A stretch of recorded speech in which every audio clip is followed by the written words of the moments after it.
how to add your credit card on QuickBooks Online. Hey guys, in this video, I am going to show you how you can add your credit card on QuickBooks.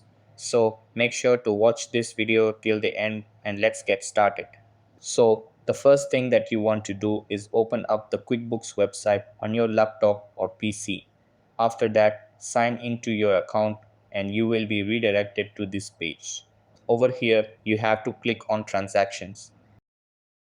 Then click on bank transactions. After that, you have to click on connect account.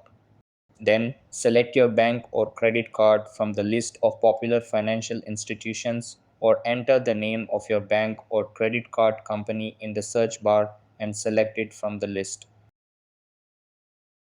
After that, enter the credentials of your bank account and click on connect. Then it will ask you to verify your identity by sending a verification code. After that, just select the account that you want to connect and click on connect.